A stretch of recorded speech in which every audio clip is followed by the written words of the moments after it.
Scotland's First Minister Nicola Sturgeon has announced her resignation. She says she'll give up the job as soon as a replacement is found by her party, the Scottish nationalist SNP. Sturgeon is a passionate believer that the nation of Scotland should break away from the United Kingdom. She's been in power since 2014 and took over after the result of a referendum on Scottish independence in which voters chose to stay within the UK. Well, she announced her decision at a press conference in Edinburgh earlier today. This decision is not a reaction to short-term pressures. When it comes to navigating choppy waters, resolving seemingly intractable issues, or soldiering on when walking away would be the simpler option, I have plenty of experience to draw on. So if this was just a question of my ability or my resilience to get through the latest period of pressure, I wouldn't be standing here today. Well, I'm joined on the line now by our UK correspondent, Bénédicte Pavieux. Bénédicte, this was a huge surprise. Why is she going? What did she say?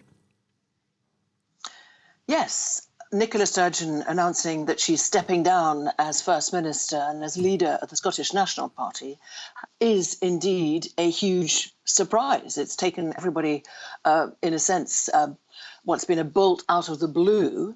She has said that she's not expecting violins of sympathy to be played for her, but the requirements, she said, of family life came into conflict with giving absolutely everything to this job. So it's during this press conference, a hastily arranged one, which we carried here on France 24, that she said she'd been wrestling with looking at her future and questions about her future since the beginning of this year, and that attending a funeral yesterday of a close friend where she was 99% sure that she should step down, that was really the 1% that took her over the edge, hence this announcement and press conference today. She said the nature and form of modern political discourse means there is much greater intensity, dare I say it, she said, brutality to life as a politician than in years gone by. So importantly, she will remain as First Minister until her successor is elected by the Scottish National Party.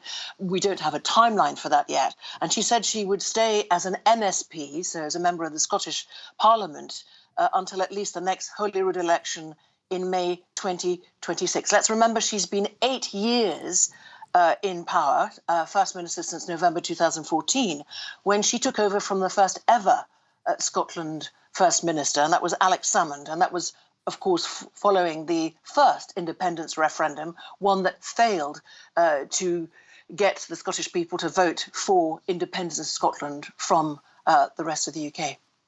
So she is very clearly, very loudly a fervent pusher for Scotland's independence. What does this mean now, her going? What does that mean for Scottish independence? She is indeed. She's been leading that battle. That is something she believes her successor, whoever that will be, he or she, will actually obtain. She's an incredibly forceful, combative, effective communicator, whether we've seen tributes ever since her announcement today, whether it's from the PM Rishi Sunak, who thanked her for her long-standing service, adding that the British government will continue to work with the Scottish government to, quote, deliver for people across Scotland. What this will mean for either the next independence referendum, if and when it comes, because let's remember that very clearly any Scottish independence referendum requires the green light from the UK Prime Minister and UK government. That has been blocked by the UK government so far. There are names that are already circulating, one as key contenders to replace her at the head of Scottish politics. One is John Swinney, the Deputy First Minister, is right up there. He's the most experienced option open to the Scottish National Party, given he's actually led the party before. Another name from a much younger candidate, 32 years old, possible candidate, would be Kate Forbes. She's a finance secretary. She's had what is a really fast rise through the ranks of government. But at the moment, no contenders putting their head over the parapet, and clearly no timeline. But perhaps we can expect some sort of clarity within the next month. It is next month, indeed, that a Scottish National Party conference was or is due to be held.